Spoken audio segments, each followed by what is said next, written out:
जय श्री कृष्णा। सभी श्रद्धालु भक्त जनों को मेरा सादर प्रणाम है। आज आप सभी श्रवण करेंगे सोमवार की व्रत कथा। सोमवार व्रत कथा। धर्मपुर नगर में एक धनी वो सेठ रहता था।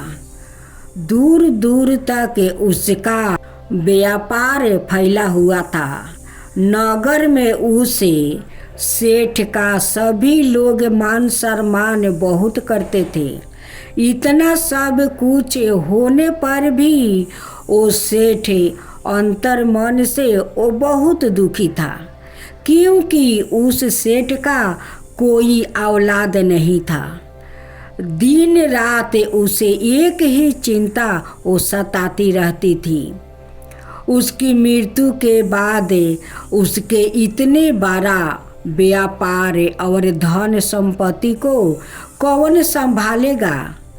औलाद पाने की इच्छा से वो सेठ प्रति सोमवार भगवान शंकर की वो व्रत पूजा किया करता था। संध्या काल को सेठ शिव मंदिर में जाकर शंकर भगवान के सामने घी का दीपक जलाया करता था। उस सेठ की भक्ति देखकर एक दिन माता गौरी ने भगवान शिव से कहा, हे प्राणनाथ, यह सेठ आपका साचा भक्त है। कितनों दिनों से यह सोमवार का व्रत और पूजा नियमित कर रहा है। भगवान, आप इस सेठ का मनोकामना अवश्य पूर्ण कर दीजिए। भगवान शिव शंकर ने मुस्कुराए और कहा, हे गौरी, इस संसार में सबको उसके कर्म के अनुसार फल की प्राप्ति होती है। प्राणी जैसा कर्म करते हैं उन्हें वैसा ही फल प्राप्ति होता है। इसके बाद पार्वती जी नहीं मानी। उन्होंने आग्रह करते हुए कहा, नहीं प्राणनाथ जी, आपको इस सेठ का इच्छा पूरी करनी होगी। यह आपका अन्याय भक्त है। प्रति सोमवार आपका विधिवत व्रत रखता है और पूजा प्रार्थना के बाद आपको भोग लगाकर एक समय भोजन ग्रहण करता है। आपको इससे औलाद प्राप्ति का वरदान देना ही होगा।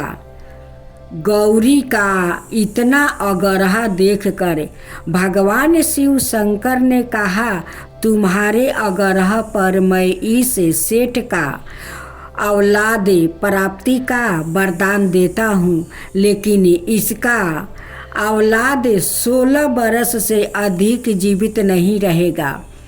उसी रात शिव शंकर ने सपने में उसे सेठ को दर्शन देकर उसे औलाद प्राप्ति का वरदान दिया और उसके औलाद के 16 वर्ष तक जीवित रहने के भी बात कह दिया। भगवान के वरदान से सेठ को खुशी तो हुआ, लेकिन औलाद की अल्पायु की चिंता ने उसे दुख कर दिया। सेठ पहले की तरह सोमवार का विधिवत व्रत करता रहा। कुछ महीने बाद उसके घर अति सुंदर औलाद उत्पन्न हुआ। औलाद जन्म से सेठ का घर में खुशियाँ तो भर गया। बहुत धूमधाम से औलाद जन्म का समारोह भी मनाया गया। सेठ को औलाद जन्म की अधिक खुशी नहीं हुआ, क्योंकि उसे औलाद की अल्पायु के रहस्य का पता था। यह रहस्य घर में किसी को नहीं बताया था। वृद्धन ब्राह्मणों ने उसे औलाद का नाम अमर रतन रखा। जब अमर रतन 12 वर्ष का हुआ तो शिक्षा के लिए उसे बनारसी भेजने का वो निश्चय किया गया। सेठ ने अमर रतन के मामा दीपचंद को बुलाया गया और कहा गया कि अमर रतन को शिक्षा प्राप्ति करने के लिए बनारसी छोड़ आओ। अमर रतन अपने मामा के साथ शिक्षा प्राप्ति करने के लिए चल दिया। रास्ते में जहाँ भी अमर रतन और दीपचंद रात्रि विश्राम के लिए वो ठहरते, वही जग करते और ब्राह्मणों को भोजन कराते। लंबी यात्रा के बाद अमर रतन और दीपचंद एक नगर में पहुंच गया। उस नगर के राजा की कन्या के विवाह की खुशियाँ में पूरा नगर को सजाया गया था। निश्चित समय पर बारात भी आ गई, लेकिन वर का पिता अपने बेटे के एक आँख से काने होने के कारण बहुत चिंतित था। उसे इस बात का भय सता रहा था कि राजा को इस बात का पता चलने पर कहीं वो विवाह से इनकार ना कर दे। इससे उसकी बदनामी होगी, बहुत शिकायत होगी। वर के पिता ने अमर रतन को देखा तो उसके मस्तक में एक विचार आ गया। उसने सोचा क्यों ना इस लड़के को दूल्हा बनाकर राजकुमारी से विवाह करवा दूं। विवाह के बाद इसको धन देकर विदा कर दूंगा और राजकुमारी को अपने नगर में ले जाऊंगा। वर के पिता ने इसी संबंध में अमर रतन और दीपचंद से बात की। दीपचंद ने धन मिलने के लालच में वर के पिता की बात स्वीकार कर लिया। अमर रतन को दूल्हा के वस्तु पहनाकर राजकुमारी चंद्रिका से विवाह करवा दिया गया। राजा ने बहुत सा धन देकर राजकुमारी को विदा कर दिया। अमर रतन जब लौट रहा था तो सच नहीं छिपा सका और उसने राजकुमारी की ओढ़नी पर लिख दिया, राजकुमारी चंद्रिका, तुम्हारा विवाह तो मेरे साथ हुआ था। मैं तो बनारसी में शिक्षा प्राप्ति करने जा रही हूँ। अब तुम्हें जिस लड़का की पत्नी बनना पड़ेगा वो एक आँख से काना है। जब राजकुमारी ने अपनी ओढ़नी पर लिखा हुआ पढ़ी तो उसने कान ने लड़के के साथ जाने से इनकार कर दिया। राजा ने सब बात जानकर राजकुमारी को महल में रख लिया। उधर अमर रतन अपने मामा दीपचंद के साथ बनारसी पहुंच गया। अमर ने गुरुकुल में पढ़ना भी शुरू कर दिया। जब अमर रतन की आयु 16 बरस पूरी हो गई तो उसने एक यज्ञ किया। यज्ञ की समाप्ति पर ब्राह्मणों को भोजन करवाया और खूब अन्न वस्तु दान किया। रात को अमर रतन अपने सैन्य कक्ष में सो गया। शिव के वरदान के अनुसार शयन अवस्था में ही अमर रतन का प्राण निकल गया। सूर्योदय पर मामा अमर रतन को मृत्यु देखकर रोने पीटने लगा। आसपास के लोग भी इकट्ठा होकर दुख प्रकट करने लगा। मामा के रोने बिलापे करने के सवारे समीप से गुजरते हुए भगवान शंकर और माता गौरी ने भी सुनी। गौरी जी ने भगवान से कहा, प्राणनाथ, मुझसे इसके रोने का सवार सहन नहीं हो रहा है। आप इस व्याकुल के कष्ट अवश्य दूर कर दीजिए। भगवान शिव ने गौरी जी के साथ अदृश्य रूप में समीप जाकर अमर रतन को देखा तो गौरी जी से बोले, गौरी, यह तो उसी सेठ का औलाद है। मैंने इसे 16 बरस की आयु का वरदान दिया था। इसकी आयु तो पूरी हो गई है।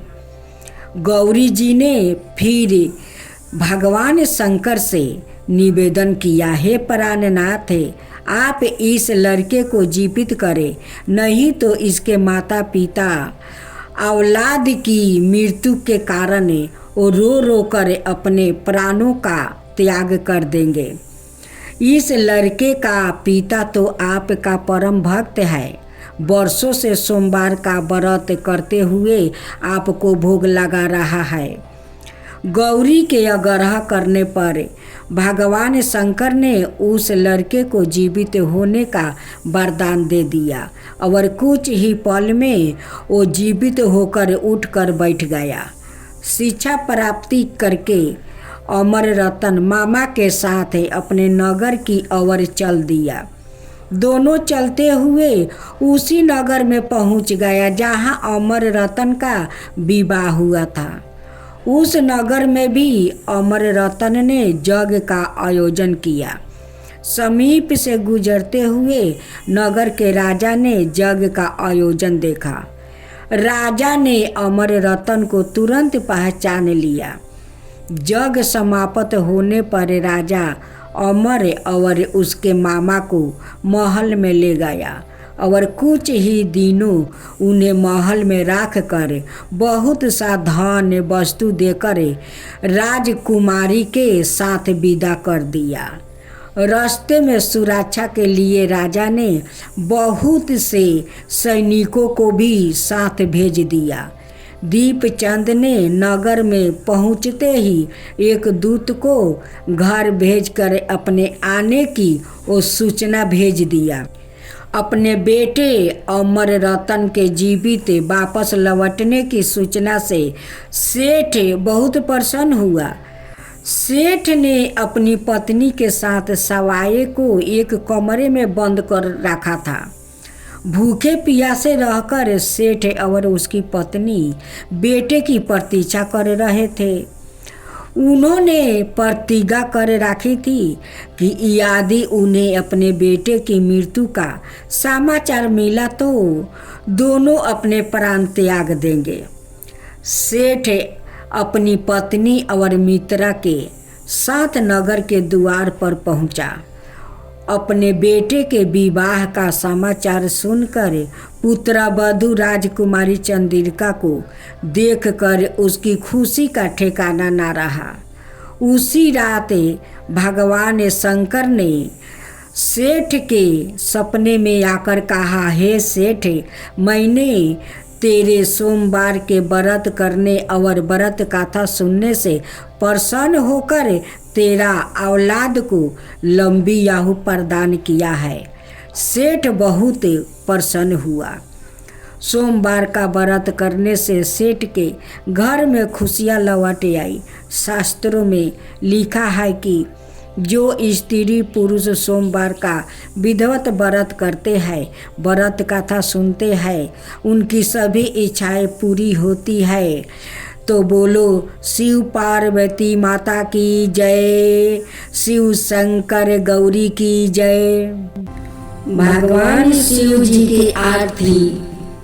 ओम जय शिवा ओमकारा, स्वामी जय शिवा ओमकारा, ब्रह्मा विष्णु सदा शिव अर्धंगिनी धारा। ओम जय शिवा ओमकारा, एकानन चतुरानन पंचानन राजे, हंसासन गरुडासने विषवाहन साजे। ओम जय शिवा ओमकारा, दो भुज चार चतुर्भुज दस भुज अति सोहे, त्रिगुण रूप निरखिता त्रिभुवन जनि मोहे। ओम जय शिवा ओमकारा, अक्षर माला बने माला मुंडी माला धारी, तिरी पुरारी कंसरी करी माला धारी। ओम जय शिवा ओमकारा, सितंबर पीतंबर बगंबरी अंगे सनकादिक गरुणादिक भूतादिक संगे। ओम जय शिव ओमकारा करिके मध्यम कमंडले चक्रति शूलिधारी सुखिकारी सुखिहारी जगे पालनकारी। ओम जय शिव ओमकारा ब्रह्मा विष्णु सदा शिव जानते अविवेका प्राण बचर के मध्यम तीनों यही एका। ओम जय शिव ओमकारा लक्ष्मीयो सवित्री पार्वती संघा पार्वती अर्धांगिनी शिवलालिनी गंगा पार्वती अर्धांगिनी शिवलालिनी गंगा। ओम जय शिव ओमकारा पार्वती सोहे पार्वती शंकर कैलासा भांग धतूरा का भोजने भस्मी में बासा। ओम जय शिव ओमकारा जाटा में गंगा बहते है गले मुंडे माला शेष नागी लिपिटावते ओढ़ते मृगछाला। ओम जय शिव ओमकारा काशी में विराज विश्वनाथ नंदी ब्रह्मचारी नित उठे दर्शन पावते महिमायति भारी। ओम जय शिव ओमकारा त्रिगुण स्वामी जी की आरती जो कोई नर गावे कहत शिवानंद स्वामी मन बाछिति फल पावे। ओम जय शिव ओमकारा ओम जय शिव ओमकारा।